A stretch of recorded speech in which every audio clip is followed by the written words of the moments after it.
For the Wild is brought to you in part by the Calliopeia Foundation. We are grateful for their continued support and the support of grassroots contributions from listeners like you. Learn more at calliopeia.org. To make a donation, visit forthewild.world/donate or find us on Patreon. If you'd like to support us in other ways, consider sharing our episodes through social media or leaving us a review wherever you listen to the podcast. Welcome to For the Wild podcast. I'm Mayana Young. This week we are rebroadcasting our interview with Terry Tempest Williams, initially broadcasted in October of 2017. In this evergreen episode, Terry and I discuss public lands and the power of sacred rage. We hope you enjoy this special Encore episode. I asked him, how do you stave off despair? And he said, surround yourself with people you love and seek out wild places.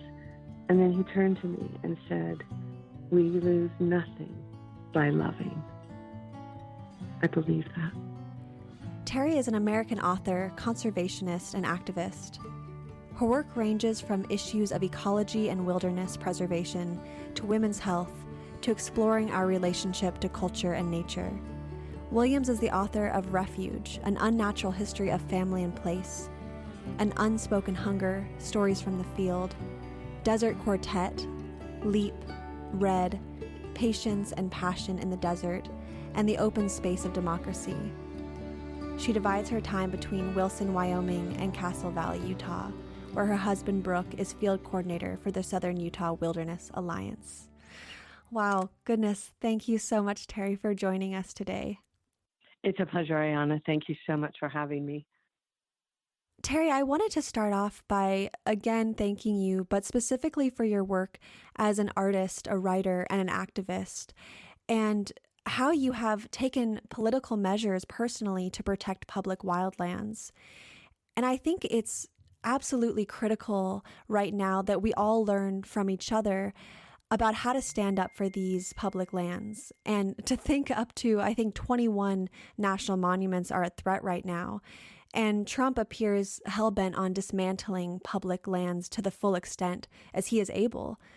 The largest among the monuments under threat is Bear Ears, which many predict will be the next standing rock if this goes forward. So I'm wondering if you could talk a bit about this latest chapter of the assault on public lands and why this has got to be stopped, and how we can find those fissures of opportunity to creatively resist and safeguard these last intact treasures. It renders me speechless because I still can't wrap my arms around what's happening. But I think it's important to take a long view, both backwards and forwards. You know, in a sense, this is nothing new. For the past 3 decades, we've been fighting for our public lands, especially in the interior West, in Utah particularly, whether it's the sagebrush rebellion that we saw in the 70s and 80s, whether it was the forest wars that we saw in the 90s. This is just a reoccurring theme and incarnation of the desire for the extractive industry to privatize our public lands. And the thing that makes this incarnation so frightening is we have a president who not only doesn't care about these public lands, I doubt he's ever set foot in them. And in that sense, people like Orrin Hatch and Rob Bishop and Chaffetz, who are Utah's delegation, have exorbitant sway. And then you have someone as weak as Interior Secretary Zinke, who pretends that he's in the likelihood or in the same fabric as Theodore Roosevelt, and nothing could be farther from the truth. He rides in on his first day in Washington on a horse. In fact, he lives in a gated community in Santa Barbara. So I think we have to put things in perspective. In terms of the monuments, again, this is tailored for Utah. The parameters of these 27 monuments that are under review begin in 1996 and they end in 2016. This was tailored and fashioned by Orrin Hatch. It begins with Grand Staircase-Escalante National Monument in 1996, and it ends with Bears Ears. He's never gotten over the fact that these lands were protected. And, these are acts of revenge and pettiness and nastiness, all at the pleasure and profit of the oil and gas industries. So that's sort of my take on the background. I also think it's really important for our listeners to actually hear these names, because there's power in names, and just to contemplate where these are and what states they belong to. And in fact, they belong to all of us. Our public lands are our public commons. So these are monuments with over 100,000 acres, and in many cases, several million. Basin and Range, Nevada. Bears Ears, Utah. Berryessa Snow Mountain, California. Canyons of the Ancients, Colorado. Carrizo Plain, California. Cascade Siskiyou, Oregon. Craters of the Moon, Idaho. That was established in 1924. It's just hard to imagine. Giant Sequoia, California. Gold Butte, Nevada. Grand Canyon Parashant, Arizona. Grand Staircase-Escalante, Utah. Hanford Reach, Washington. Ironwood Forest, Arizona. Mojave Trails, California. Oregon Mountains Desert Peaks, New Mexico. Rio Grande del Norte, New Mexico. Santa Snow, California. San Gabriel Mountains, California. Sonoran Desert, Arizona. Upper Missouri River Breaks, Montana. Vermilion Cliffs, Arizona. And we can add Katahdin Woods and Waters in Maine. So that's the list. And for those of us who know and love these places, it's more than a heartbreak. It's a tragedy. But what's interesting to note is that over 1 million citizens have sent in their comments already and have said, we do not want these monuments rescinded or reduced. We want them protected. So the question remains, will these open spaces of democracy remain open? That was so powerful, Terry, to hear you speak the names and the locations of the monuments. Thank you for speaking the names aloud. And I just felt chills all over my body imagining. I've been to many of those incredible gifts that I feel that they are on this planet for us to care for and steward and be inspired by and be fed by. So thank you again for that. And I want to also question, how can we find those fissures of opportunity to creatively resist and safeguard these last intact treasures? And I know that you and Tim DeChristopher and many others have found those fissures, and I'd like to speak on that for a bit, and any ideas that are swirling in your head for those people in the audience who want to take a grandstand. I'm not sure the grandstand is what is needed. I think that small, deliberate, focused acts within our own communities and the places we call home in many ways are the most powerful, Ayana. And, going back to Bears Ears, it's been such a potent experience for conservationists in Utah and really around the country, because what we've been able to witness and learn from and be inspired by have been the tribes and the tribal leadership that has come forward through the 5 intertribal commissions that has led the way for Bears Ears National Monument, and that President Obama responded to, as did Sally Jewell in 2016. You have the Navajo, you have the Hopi, Zuni, and the 2 Ute nations who have come together and said, these lands are sacred. These are the lands of our homecoming. These are the lands where the bones of our ancestors are buried. And in those canyons that rise upward like praying hands, we can still hear the voices of our ancestors singing through the wind. This is where their ceremonies take place. This is where they gather their medicines. And, over 100,000 different artifacts are buried there, exposed, hidden in the alcoves. There is a painted language that resides on the walls in petroglyphs and pictographs. So it is powerful country. The tribes have led the way. The fact that Secretary Zinke showed up for 4 days, let's give him 5. Do you know how long he spent with the tribal members? He spent 1 hour in a room without windows in Salt Lake City. He and his entourage with Orrin Hatch, Rob Bishop, county commissioners from San Juan County, arrived at the airport in Blanding. They were met by another county commissioner who had 5 horses and 5 white hats ready to go, the hats that read, "Make San Juan County Great Again." Who do you think he listened to? And after being there for 4 days, he came out and said, it's too big. It's too big for protection. It's too big for the tribes. It's too big for the community of the wild, the animals, the plants. But it's certainly not too big for the oil and gas industry that has its claim there. So I just wanted to go back to your original question of what's at stake. So what can we do?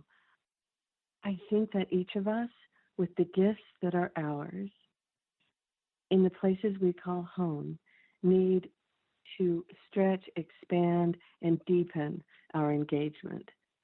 You know, so often we think, who is our leader? We're looking for one person, when in fact, I think in the 21st century, it's not about one person or one grand gesture, but I think it's about community and all of us working together, again, with the gifts that are ours, each in our own time, each in our own way. To me, that is the way forward. I agree with that, Terry, that if we're using our own gifts and passions locally, we have a lot of power in that way. I want to start directing the conversation from the monuments to some of the other issues that have plagued the Southwest, which is the relationship between environmentalists and ranchers. And you wrote something to the effect of, quote, "a sense of place leads to an ethic of place," end quote. And the ranching community clings to an ethic of autonomy, an ethic of self. And as they grab for more and more public land, but without a knowledge of ecology and the ethics of stewardship, the short-term gains are finite. And it seems we are now reaching that limit. Would you agree that ranchers versus environmentalist battle is now verging on obsolescence as climate pulls the rug from under ranchers with land degradation, water shortages, and economic breakdown, etc., outweighing the tepid threat environmentalists had posed in the past? You know, I actually don't agree with that, Iona. I think it's too simple. You know, I don't think it's fair to label all ranchers in the form of the Bundys. You know, we saw their standoff, that family, that clan, at Malheur National Wildlife Refuge. And some of them have been sentenced, some of them have not. One of them was killed. You know, it was a terrible situation, and we all were very aware of the injustices. I mean, we're talking cowboys, and I mean that in the most rogue sense. And, you know, if those had been Native people, if those had been environmentalists, if those had been Black people, brown people, we know that it would have a very different outcome. So there's that, and I think they're on the extreme. I know so many ranchers and farmers who love public lands, who pay their fees, who are really trying to work with land trusts and easements to be good stewards. So I think it's complicated. You know, certainly there are those that aren't the best stewards, but I don't see them as the enemy. I really don't. I think what we have to do in our communities is work together. I think environmentalists, conservationists, ranchers, farmers, and I would even argue developers and the different agencies, the Park Service, the BLM, the Forest Service, we all have to come together and really say, what is a sustainable vision? And that takes time. It takes affection and commitment. It has ground rules where we may agree to disagree. And there are some things maybe we won't compromise on. But that's the process that I'm interested in seeing. There's also the issue of tourism. And Ed Abbey was a great advocate talking about industrial tourism. And anyone that has been to Yellowstone National Park or Arches or Zion in Utah understand what that is. Yosemite, Grand Canyon, we're loving our parks to death. Why? I would argue because the need is greater than it's ever been. Certainly there are more of us. So I think it's this mosaic. And how do we really look at all the pieces and create a whole? That's, to me, the real issue, especially as you suggest with climate change, with drought, with all of the compounding issues that are facing us at this moment in time.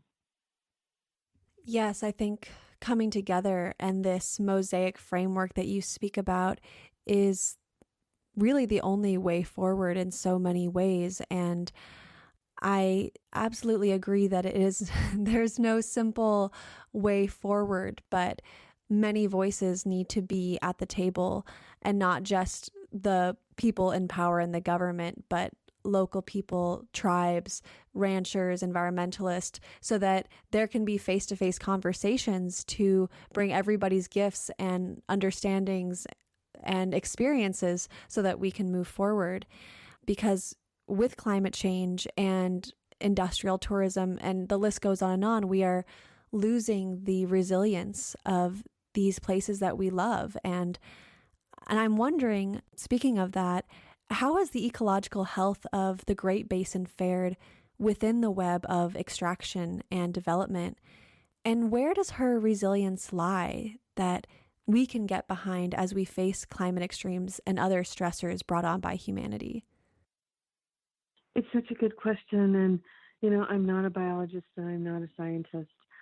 When I think about the Great Basin, what I really think about are all of the nerve gas that's buried out there. I think about the munitions that are buried out of there and the kind of surreal tanks that are out there in army maneuvers. Certainly in Utah, we're facing drought. Great Salt Lake is at its all-time low. The birds are not there in the numbers that they used to be. Pelicans are taking a huge hit because of predation that hasn't been there for decades, because Gunnison Island, which is their nesting area, has been an island. It's not an island anymore. So you've got coyotes, crossing the lake bed and ravaging the nests. And then you have the juvenile pelicans that are then flying prematurely but can't make it to freshwater where their parents are. And so last time I was out at Great Salt Lake, I counted over 60 dead juvenile pelicans. And I couldn't imagine what had happened. And talking to the Division of Wildlife Resources, learned this is the situation. So stress is the right word. The Colorado Plateau, that's another story. If we had a raven's point of view, an aerial view, it looks like an exposed nervous system with all the infrastructure, the roads, the pads, the oil and gas rigs, the flares at night. It's a heartbreak. You go into the Uinta Basin and it's worse. You see fracking. Infant mortality rate has skyrocketed because of fracking. Water poisoned in states like Wyoming. Again, it's connecting the dots. It's not just one community, but when you start looking at the collective in the interior West, I can't believe what I'm seeing just in my lifetime. Again, I think it's why public lands matter so much, Ayana. They're breathing spaces in a society that is increasingly holding its breath. So I do think we have to fight for these lands. And I'm so encouraged in that this is front and center of a new conversation. There's people in the East that have no knowledge of what public lands are because it's privatized in the East. They don't exist. Same with the Midwest. They've been plowed under. So I think people are finally coming to understand that we have a great heritage. These are not just public lands, but there are public stories, our natural histories and our cultural histories. And that's very, very powerful to the identities of Americans.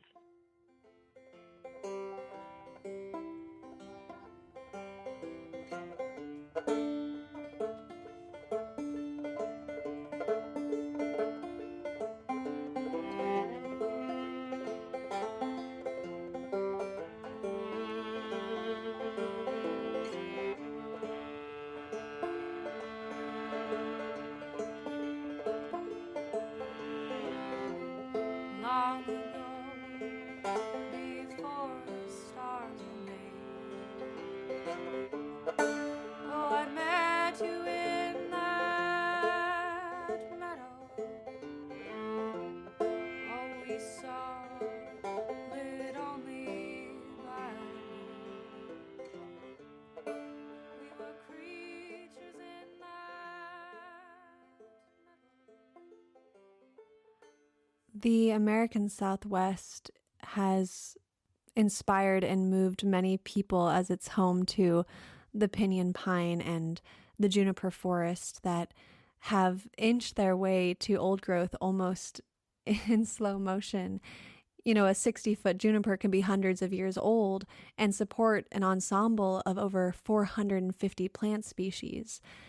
And I believe that the first wholesale assault on the Great Basin ecosystems was by the charcoal industry, which peaked in the late 1800s.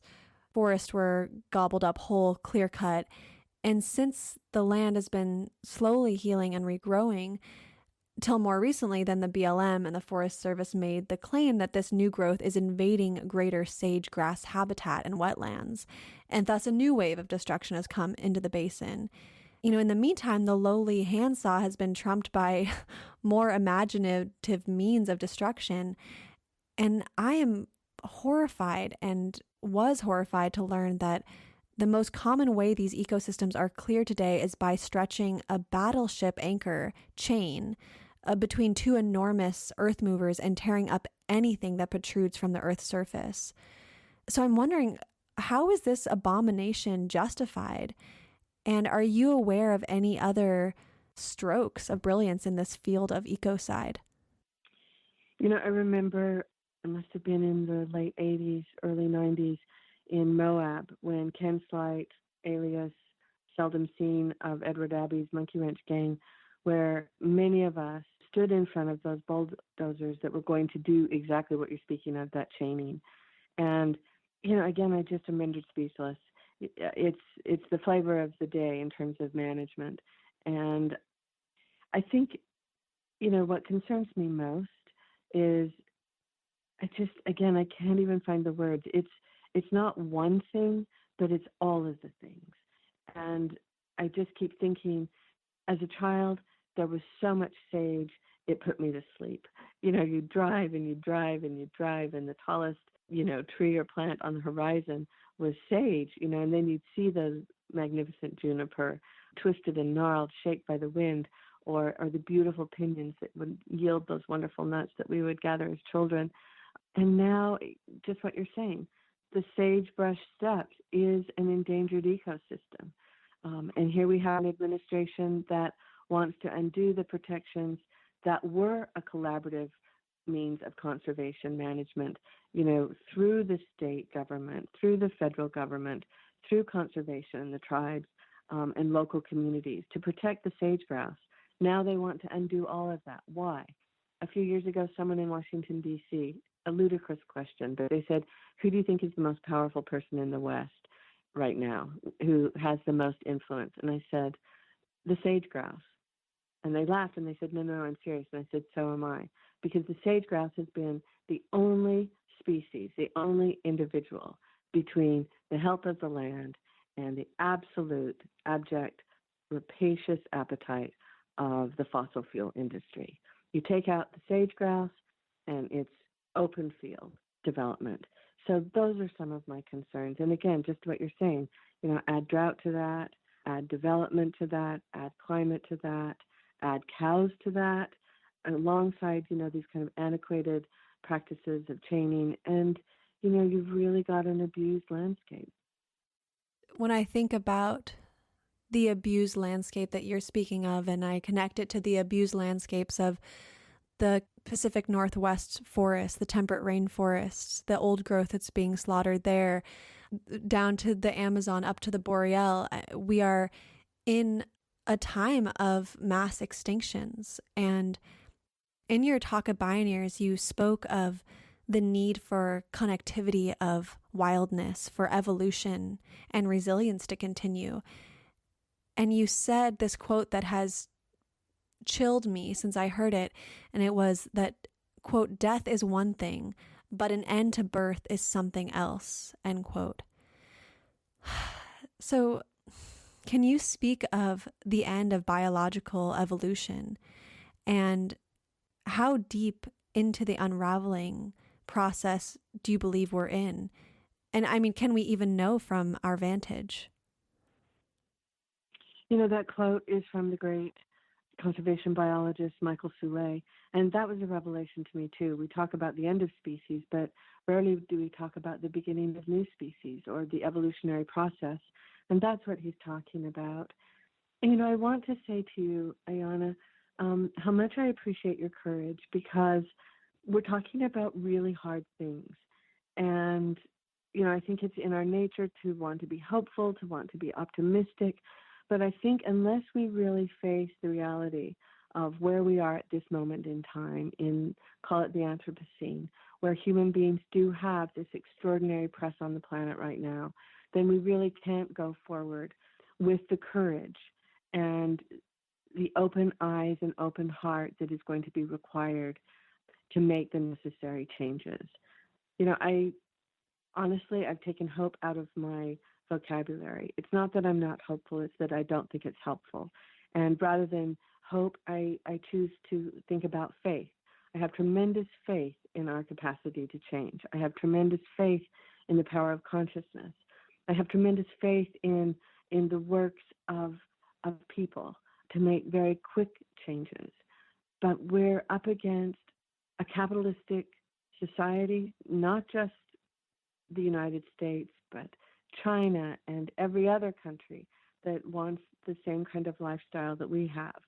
So when Donald Trump says at the G20 gathering, Western civilization is at risk, he's right, but not in the way that he thinks, and he said our lifestyle is at risk. He's right, but not for the reasons. If we want to survive as a species in fellowship with other species, we are going to have to shift our point of view and become more empathetic, become more unselfish, think about what sacrifice means in a spiritual sense and what the spiritual implications are of climate change. But we're still in the stage of denial. We're in denial of death. We're in denial of where we find ourselves now, and that there is a real world and it is really dying right now. And what concerns me most are those that have no voice. And those are the birds, those are the plants, those are the moths, those are the elephants, all of the creatures among us who are struggling. And that's what I'm concerned about. So how do we come together? How do we take, on one hand, all that modernity has given us? And how do we take, on the other hand, a spiritual reality that we must begin to embrace, that we are not the only species that lives and breathes and loves and grieves on this planet? And how do we bring these two hands together in prayer? I'm not talking about religion. I'm talking about a spiritual consciousness that I think we are going to have to embrace if we are going to evolve to a species that dares to love, even in the face of death, even in the face of mass extinction, even in the face of our own complicity. That was so beautiful, Terry. And it has been feelings that I have felt so many times, whether it's seeing this collective denial that I myself was grown and conditioned into, breaking away from that, and then learning how to not shy away from the truth, because I felt very early on when I started to awaken to the realities of the world that for me to love the world, that meant I had to understand what was happening and not shy away from the pain, because the earth and all creatures are feeling this pain. At least I believe that. And I wanted to actually show up in a relationship that I could hold not just my own pain, but the pain of the other species as well. And so I think it's almost this intense gift to learn to love in the face of collapse, and how passionate and alive I believe humans can feel when we start really awakening to these realities and being present with them. And I think about this biological cessation that you were mentioning earlier, and the end of birth is something else. And I certainly think that this casts a new light on the human experiment. And now, not only have we seen a slowing or a ceasing of biological evolution, but a deep regression in cultural evolution. And so I'm wondering, how are wild spaces and wilderness fundamental to our creativity as a species and to our sense of direction amid the confusion? It's such a great question. I think of a story not long ago. I was talking with a young woman who grew up in the Western Everglades in Florida, and she said, we used to have 2 seasons in the Everglades. And as a child, I looked forward to both. We had the dry season and we had the rainy season. And in both, there were gifts. Now we have only the wet season. And she said, what am I supposed to do, Terry, as I watch my own home ground flood? And I know that in the not so distant future, the Everglades, which is my identity with these long-legged birds, how am I to grieve? How am I to move forward knowing what is going to be lost? And I really didn't have an answer for her. All I could say was to bear witness is not a passive act, but an act of conscience and consequence. And, to have the strength not to avert our gaze, as you said, to not look away. In the same way, when those of us who have been with loved ones who are in the process of dying, we don't walk away, and we stay, and we hold them, and we listen to them, and we cry with them, and we know this is the process of life that we are in. Half of my family is gone, and I've had the privilege of being with them in those dying moments. It's not easy, but it is about being present and the gift of the consciousness of knowing we are finite. I have no doubt that the earth will survive us, but it will be a changed earth, and it's not without its sorrow. I'm reading this terrific book, maybe you've read it, Staying with the Trouble by Donna Haraway, and she talks about the importance of multi-species justice and how our task as human beings right now is to make trouble. And I love that. Whether it's direct action, whether it's buying oil and gas leases, whether it's committing civil disobedience, whether it's holding prayers, as so many did, and also offer support and presence at Standing Rock. What may be asked of us with Bears Ears, to really look at this kinship that is ours and how we are redefining family. And I know for me, my sense of family is not just exclusive to my own species, not at all. When I hear the hermit thrush singing in the morning and at night, even between intervals of thunder, that is my kin. That is my voice too. I just imagined thunder being kin, and my heart picked up a beat. I wanted to read a quote that I had written down from you. Quote, cynicism thrives in air-conditioned rooms. Like any true place, the desert is a risk, end quote. And elsewhere you write, quote, desert strategies are useful. In times of drought, pull your resources inward. When water is scarce, find moisture in seeds. To stay strong and supple, send a taproot down deep. Run when required, hide when necessary. When hot, go underground. Do not fear darkness. It's where one comes alive, end quote. And it's just reminding me of what we were talking about with not shying away from the darkness and this fear of death. And as desertification is becoming an undeniable pattern of civilization, this advice, if taken literally, could be life-saving for a lot of people. I do suspect, however, that there is a more metaphorical layer under these words. Like, most of us do fear darkness and the end of cheap energy and life as we know it, our screens going dark. And civilization gives us the option to burrow in our comfort zones, But in the wild, fear and risk make you think fast and act fast and with courage. So, what would be the upshot if we all learned to embrace risk taking and fear as creative forces? I love that. Who knows? I mean, that's the thing. Each landscape, each ecotone, each ecosystem, I view them as our teachers.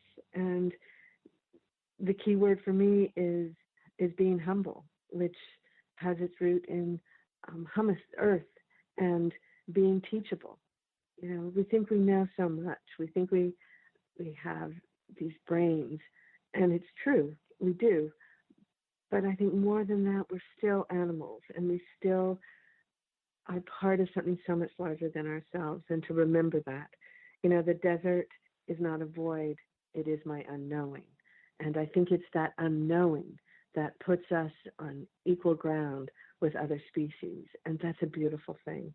And the world is so beautiful. And every day I set for myself some encounter with wildness, whether it's a praying mantis in Manhattan, whether it's, hearing the wing beats of ravens in Castle Valley where we live, or, watching bison in the Lamar Valley, or the grunion rum, those flashing scales coming up with the tide on the Pacific coast. I mean, it's endless. Spring peepers, in the Northeast. I mean, the Indiana Dunes. I mean, we are so blessed by these wild spaces. And I've come to really cherish how beauty is its own form of resistance, to have a living knowledge of beauty and wildness and that sense of humility, that sense of fear that you speak of, and darkness, where we're on our edge and we can use our night vision.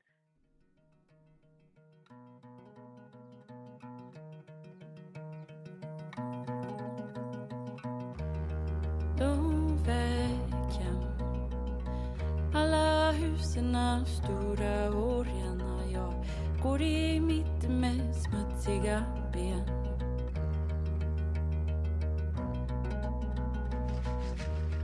Lång väg hem. Alla husen stora och rena. Jag går i mitt med blödiga knän.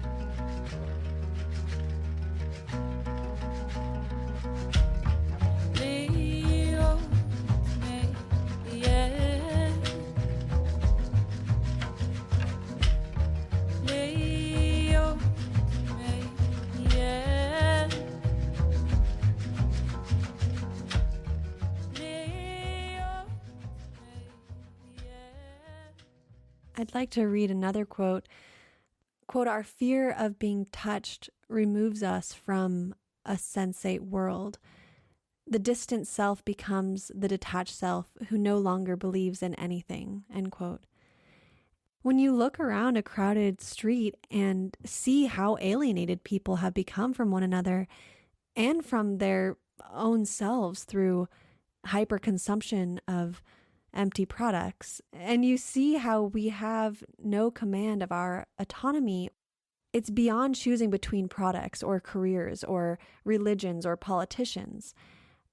So could you speak about the illusion of choice in modern society and give some advice to the huge contingency of millennials who don't believe the myth of progress and seek a radically different reality? You tell me. I'm so interested in the millennials, and I know my students, and I love them so much, and in so many ways, they're so much farther ahead than I am. So I turn to you because I think you're speaking a different vocabulary, and I think you're, on so many levels, so much braver than certainly my generation. How old are you, Ayana? Well, I am turning 30 in a matter of days. I mean, to me, your wisdom, your beautiful ambition to talk about these ideas and to have this forum, I mean, I am just in awe of you. And this is what I'm seeing with your generation. And that's why, I bow to you. I mean, you are my teachers, and I am so aware of what I don't know. In many ways, I think my generation's task is to get out of the way so that you can flourish. And, what I see is that you are holding this pragmatic vision. I see you as pragmatic visionaries. So talk to me, talk to me. What are you seeing? What is it that you want to create? Well, personally, I am married to the temperate rainforests, and my vision is to serve the land in whatever way they direct me. And so far, that direction has been in the form of a native species nursery to enhance biodiversity, to sequester carbon, and help with climate mitigation. So I see this interplay between the philosophical wanderings and this cultural shift that can happen in meetings and celebrations in combination with tangible restoration of land, in combination with tangible conservation of land. And I think that I am very lucky, very privileged to even be able to consider these things, because I think a lot of people, whether they don't have the privilege or they're just stuck in the conditioning of this dominant lie of abundance that isn't true abundance, or this, these choices, if you do these choices, this will bring you fulfillment. But the fulfillment that the dominant culture is selling us is all about really narcissism. And I have never found that just serving the self is fulfilling at all.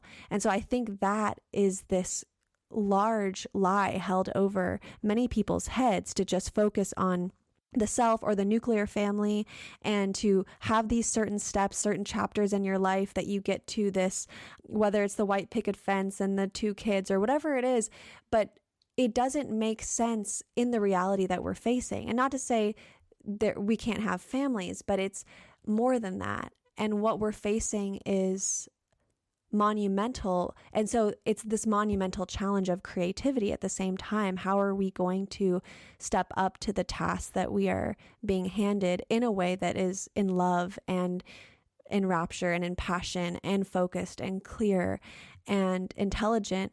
And, one thing that I've really been learning a lot lately with building this native species nursery is, even if you do have good intentions, even if you want to make all of the best choices and the most integrity, the system that we are in does not make eco-friendly choices affordable, convenient, easy. It's just amazing. Even just to grow trees, how challenging it is to make decisions that are not hurting another land somewhere else. So I've been thinking about this question a lot, just what are our choices at this point, and how do we not get stuck? And so how I move through the Anthropocene is falling more deeply in love every day with what is still here, and with what I can imagine coming back if we support and tenderly care for the land. And I think about the word wildness, and I know it's come up a lot, in your writing, and I think, it's for the wild, so I very much connected to that word. But I've heard from some people the word wildness can be construed into a lot of different meanings. I've heard from some other people I've had in the podcast, like, oh, well, the wildness is this term used from colonialist or people that aren't familiar with the land, and so it's separating. If something's wild, that means we're not wild, and wild is something that you don't touch or humans don't touch. But then I think about tending the wild. There's a book about California Native people and how they were able to steward the land and actually enhance biodiversity. And so I wanted to talk to you about your connection to the word wild, and your connection and your definition of what you feel when you hear that word. First of all, I just want to thank you, because I just think you have shared such wisdom, and again, practical and visionary. And I just so honor what you're doing. And this is what I'm talking about. I think what we need to hear. And I will talk about wildness and wilderness. But, I have a question, just a follow-up after listening to what you have just so beautifully articulated in terms of your own life's work. Do you feel angry? I call it sacred rage. And yes, I feel angry. My blood boils, but I take that anger and it honestly just turns into this passionate love because I don't know if this is what a mother bear feels like, Right. but yeah, I feel angry but the anger is so much energy, and that energy can be used to just push something forward. So I'm not upset when I feel I don't know if upset's the correct word, but it doesn't get me down. It just fuels my fire. I feel the same way, and I too call it sacred rage. How many times as women have we been told, calm down, you're irrational, you're angry, et cetera, et cetera, et cetera. And I am angry. I'm furious, And over the winter, especially with the election and knowing what was coming down, I thought, okay, I've got to get a grip. Everyone says I've got too much fire, I'm too angry. And then I thought, with a name like Tempest, I'm hopeless. So I went and ordered, I swear, 12 books on anger, Dance of Anger, Anger and Compassion, Love Your Enemies. I mean, you should see my library. And I started reading them with, my red pencil and really being studious about it. I got so angry at what I was reading, I just thought, okay, stop. And I do think anger is a focused force. And I do think if we can take our anger and channel it into something powerful and direct, it does, and it can become sacred rage and sacred acts of resistance. And I also feel that, there is fire in the wild, in forests, in the desert. It's a hot fire and it roars and it's fast, in grasslands. And I think there's a real purpose for that, in the same way that there's a purpose for water. It's all elemental, water seeping into every crack and cranny, to where it has the power to crack stone. So again, all these elements around us that give us clues. You asked me what is my definition of wilderness or wildness, and it's Thoreau's 200th anniversary this year. And of course, in wildness is the preservation of the world, he writes. And I understand, the critics who say that, wilderness has become irrelevant before it's become resolved, and wilderness is a political term, a colonial term. But I also think it's a limitation of language. And when I think about wild country, big country, the country that we still have in the West and in our forests and deserts and mountains and meadows and wetlands and oceans and seashores and rivers, to me, this is the taproot of consciousness. It is where we have evolved, and it is where we are continuing to evolve, and we cannot separate ourselves from it. And I think that's the key. It isn't something outside of human beings. It's inside us as well. And I think it's this convergence of the inner and outer wilderness that is so crucial right now to make peace with. And yes, there's the protected wilderness. And yes, we can find wildness everywhere.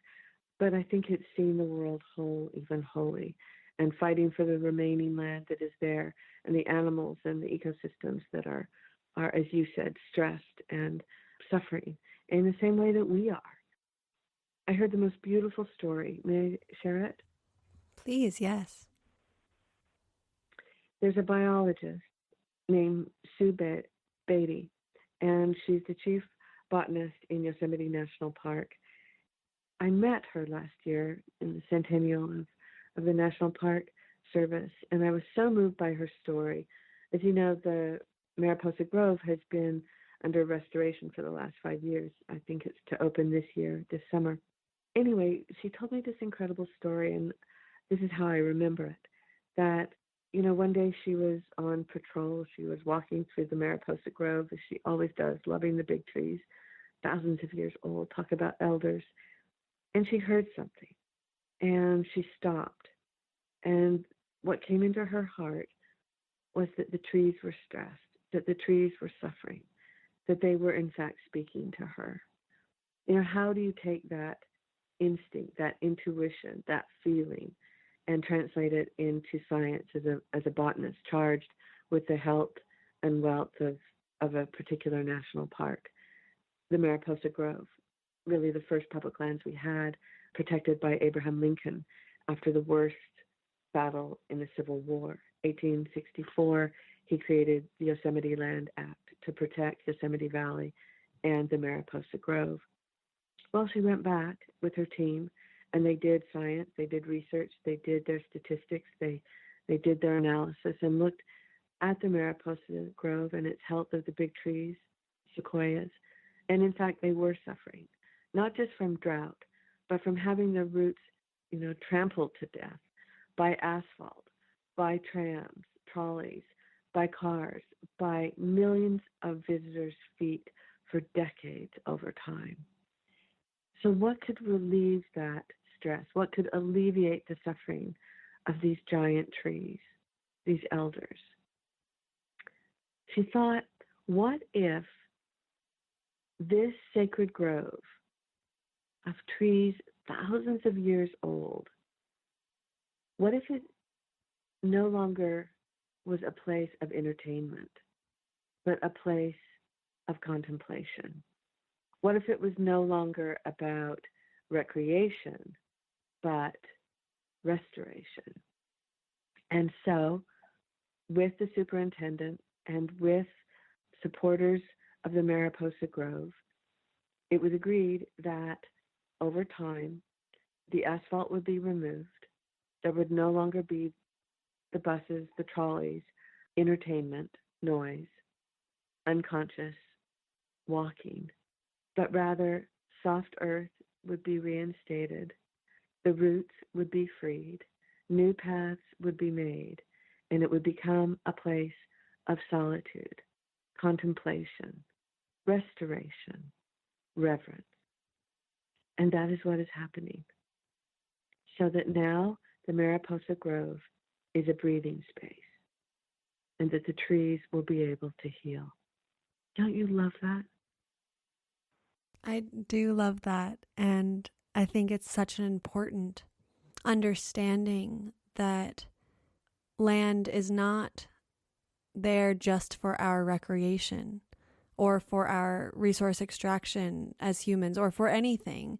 But it's also a relationship. And when you kept saying that the trees were elders, I thought about grandparents and an elder needs a rest every now and then. And if an elder was being chatted with 24 hours a day and questions and made to do this, that, and the other, they would get exhausted and maybe ill even from that. So being able to put this kinship, this relational understanding of land and how we can interact in a way that is loving and considerate and respectful, and not just about our needs, but about the land's needs, is such a huge shift.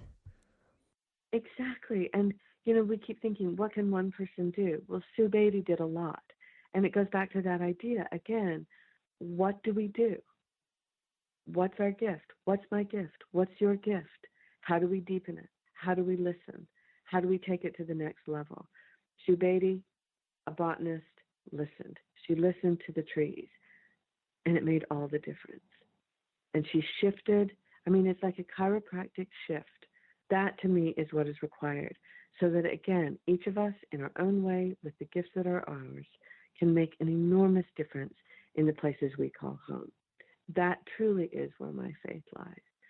And, that, to me, is the challenge. It's not the big, grand gestures, although hers was, but these small moments where we stop, we pause, we listen, we contemplate, and then we reimagine. It goes back to what you were saying, acts of the imagination that loom large as we make these shifts, recognizing, as you said, that our institutions are no longer working for us. The notion of the nuclear family is a myth, but how do we expand our sense of family, expand our sense of community to both human and wild? And if we take care of that in our own sphere and circle of reference, then the earth will be held. And we will be transformed in the process. I really believe that. And when I was in school in biology, the big no-no was anthropomorphism. But then now I'm thinking, how arrogant to assume that we're the only animals that can feel or think or dream or grieve. We know that isn't true. Thank you, Terry. Thank you for your exquisite words and walking your prayer and leading by example and courageously using your knowledge and privilege and your gifts to protect these places that hold us all. Thank you. And thank you for your wisdom and happy birthday. And I remember Doug Peacock at a low moment. I just love him so much. He's, George Washington Hayduke, the inspiration for Ed Abbey's Monkey Wrench game, the character who blew up Glen Canyon Dam. I asked him, how do you stave off despair? And he said, surround yourself with people you love and seek out wild places. And then he turned to me and said, we lose nothing by loving. I believe that.